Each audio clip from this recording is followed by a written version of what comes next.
Assalamualaikum warahmatullahi wabarakatuh ya. Jumpa lagi saudaraku Jumat Legi ya dimanapun Anda berada. Menanggapi komentar saudara kita, aku kok sulit banget ibadah ya, pengen diriku ya. Ya teman-teman Jumat Legi ya, menundukkan jin setan itu mudah.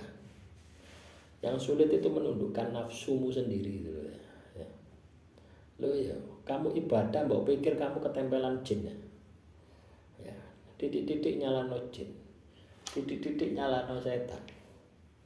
Padahal kamu malas ibadah ya karena dirimu sendiri. Karena nafsumu yang tak terkendali. Ya. Lo ya teman-teman ya. Pernahkah Anda mendengar bahwasanya perang yang paling berat itu adalah perang melawan hawa nafsu? Yaitu lek setan ya, kan makhluk lain loh. Beda dengan nafsumu sendiri gitu ya. Ada nafsu rahwana, ada nafsu sarpakenaka, ada nafsu kumbakarna. Ya, Anda malas ibadah itu kenapa? Karena Anda tidak punya iman kepada Tuhan, tidak percaya pada Tuhan. Tapi kalau Anda percaya sama Tuhan, yakin akan Tuhan, ya pasti ibadah. Mau Anda dalam kondisi berdiri, duduk, atau terbaring, Anda pasti akan ibadah. Ya, Anda diruqyah 1000 kali pun, ya, kalau nafsu Anda tidak dikendalikan, ya tetap baik. Karena bukan hanya titik-titik jin ya, titik-titik setan ya, bukan ya.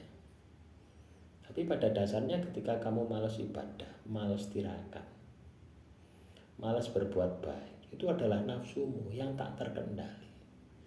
Nafsu itu asalnya dari mana? Dari makanan. Semakin banyak makanan yang Anda makan, apalagi mengandung unsur hewani, itu semakin nafsumu semakin liar, semakin sulit untuk dikendalikan. Nafsu itu pengennya enak, mangan enak, turu enak, kelon enak. Ya, nafsu rahwana, nafsu emosi, nafsu angkara murka, nafsu sarpakenaka, nafsu sek, nafsu kumbakarna, doyan mangan, doyan turu, akhirnya otaknya kopler. Terus yang terakhir nafsu wibisana, nafsu yang sudah terkendali. Ya, jadi kalau Anda teman-teman Jumat Legi ya, Anda malas ibadah, itu Anda periksa dari hulunya gitu. Dari makanan yang Anda makan. Ya, makanan yang Anda makan ini Anda dapatkan rezekinya halal atau haram, mengandung riba atau tidak. Oh halal ya, berarti bersih. Terus masukkan dalam tubuh, banyak mengandung unsur hewani enggak? Itu berpengaruh. Ketika makanan yang kamu makan banyak mengandung unsur hewani, ya, maka emosimu akan labil. Anda akan mudah terbawa emosi. Loh, Anda akan mudah marah, terbawa emosi. Ya, seperti hewan itu. Ya. Coba bandingkan ya. Di pelajaran dulu SD ya, kalau tidak salah itu SD. Ada hewan pemakan rumput, tumbuh-tumbuhan, herbivora.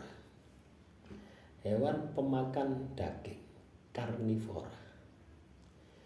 Coba bandingkan dua hewan tadi, bagaimana perilakunya. Nah, itu kan membuktikan ya. Atau Anda bisa uji coba sendiri. 1 minggu Anda makan yang ada ya, daging-dagingan, full daging Anda makan 1 minggu. terus berhenti makan yang tidak ada dagingnya, itu nanti pengendalian emosimu, pengendalian dirimu sudah pasti beda ya. Jadi dari makanan, cara memperolehnya, dari jenis makanan yang kita makan, dan yang selanjutnya makanan yang sudah masuk dalam tubuhmu Anda gunakan untuk apa? Untuk tidur, untuk ibadah, untuk bekerja.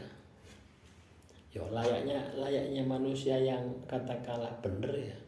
Ya untuk ibadah, ya untuk bekerja. Artinya seimbang. Makanan yang kamu makan seimbang. Alokasinya untuk aktivitas ibadah, aktivitas bekerja. Nah, kalau misalkan Anda tidak bekerja, terus malas ibadah, berarti makanan itu tadi sia-sia. Ya ini tadi, ujung-ujungnya itu tadi, muncul yang namanya malas. Itu asalnya dari diri Anda sendiri, bukan dari setan. Setan itu hanya ngompor-ngompori saja. Ya. Anda mau ruqyah 10 kali, 100 kali, 1000 kali, ya enggak ngefek. Karena bukan jin. Ngapain jin menyesatkan diri Anda? Ngapain setan menyesatkan diri Anda? Kalau Anda sudah tersesat, apa kurang pekerjaan setan? Nah gitu loh. Ya toh? Kalau Anda sudah malas ibadah, ya, kalau Anda sudah dikendalikan oleh nafsu, pingin sing enak-enak, setan itu tidak perlu ganggu Anda, karena Anda sudah terjerumus. Ya, paham ya teman-teman Jumat Legi ya. Jadi ketika kita mengalami kondisi semacam itu, yang perlu kita benahi adalah dari makanan. Dari makanan kita benahi, dari cara memperolehnya kita benahi.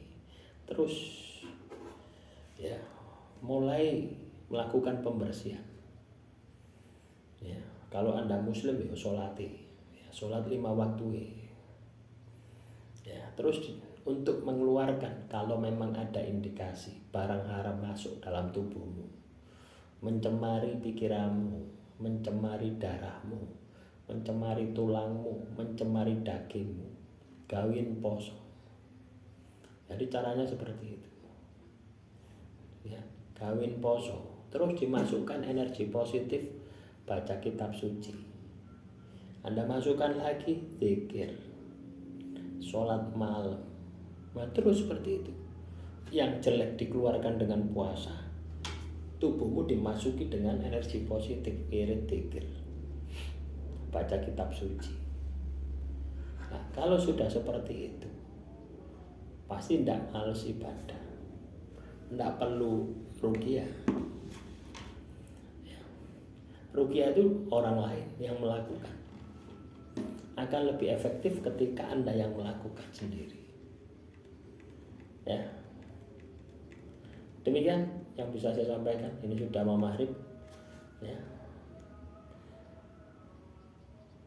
Kurang lebihnya saya mohon maaf.